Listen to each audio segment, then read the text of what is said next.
یہود و نصارہ نے اپنے احبار یعنی علماء کو اور رہبان اور صوفیوں اور جوگیوں کو، راہبوں کو رب مان لیا تھا اللہ تعالیٰ کے مقابلے میں۔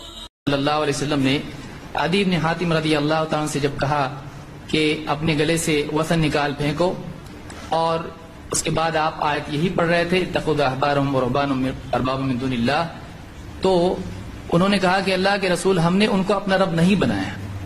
تو اللہ کے نبی صلی اللہ علیہ وسلم نے فرمایا کیا ایسا نہیں تھا کہ اللہ کی حلال کی ہوئی چیز کو اگر وہ حرام کر دیں تو تم حرام مانتے تھے، اور اللہ کی حرام کی ہوئی چیز کو اگر وہ حلال کرتے تو تم بھی حلال مان لیتے؟ انہوں نے کہا کہ ہاں ایسا تو تھا۔ تو آپ نے جواب میں فرمایا فَتِلْكَ عِبَادَتُهُمْ، تو یہی تو ان کی عبادت تھی۔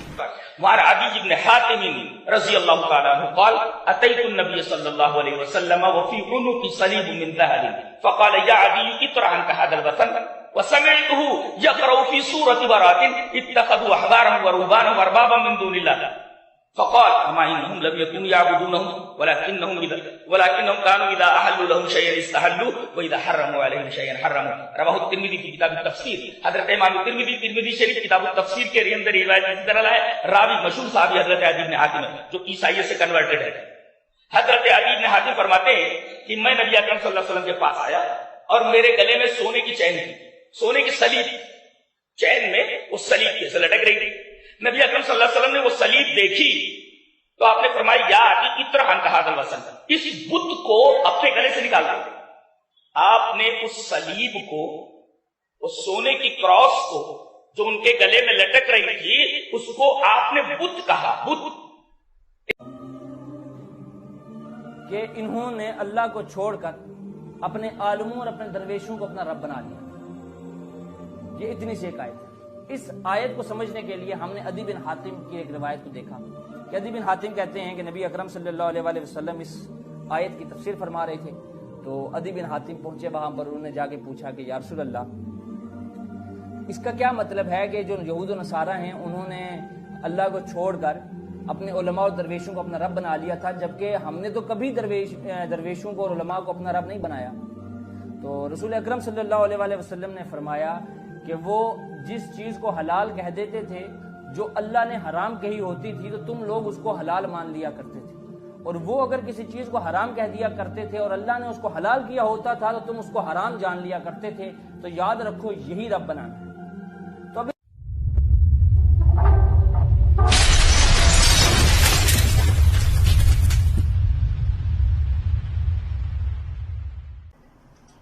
السلام علیکم ورحمۃ اللہ وبرکاتہ۔ الحمدللہ رب العالمین والصلاة والسلام علی اشرف الانبیاء والمرسلین نبینا محمد وعلی آلہ وصحبہ اجمعین، اما بعد۔ اعوذ باللہ من الشیطان الرجیم، بسم اللہ الرحمن الرحیم۔ قال اللہ تبارک وتعالی فی قرآن المجید یا ایہا الذین آمنوا ان جاءکم فاسق بنبأ فتبینوا ان تصیبوا قوما بجہالۃ فتصبحوا علی ما فعلتم نادمین۔ وقال نبی صلی اللہ علیہ وسلم من کذب علی متعمدا فلیتبوأ مقعدہ من النار۔ رب اشرح لی صدری ویسر لی امری واحلل عقدۃ من لسانی یفقہوا قولی رب زدنی علما۔ میرے جس دوستوں اور بھائیوں اور میری اسلامی خواتین و حضرات، اللہ تبارک و تعالی کی توفیق سے میں آپ کے سامنے اس روایت کے بارے میں جانچ پڑتال کے ساتھ حقیقت رکھنا چاہتا ہوں، جس کو ابھی ابھی آپ نے اس ویڈیو کے اندر مختلف مولوی حضرات سے سنی ہے۔ اللہ تبارک و تعالیٰ سے دعا ہے کہ اللہ تبارک و تعالیٰ ہمیں حق بات اور سچ بات کہنے کی توفیق عطا فرمائے، اور جو ہم سے لفظی طور پر کہنے میں خطائیں ہوں اللہ تبارک و تعالیٰ اس کو معاف فرمائے، آمین یا رب العالمین۔ میرے جس دوستوں اور بھائیوں اور میری اسلامی خواتین و حضرات، اکثر و بیشتر مولوی حضرات بلا تحقیق، بغیر جانچ پڑتال کیے ہوئے اس طرح سے روایت بیان کرتے پھرتے ہیں۔ اسی میں سے ایک روایت یہ بیان کرتے ہیں، سورہ توبہ آیت نمبر 31 کی آیت کی تفسیر میں مرفوع حدیث بیان کرتے ہیں۔ آیت کچھ اس طرح سے ہے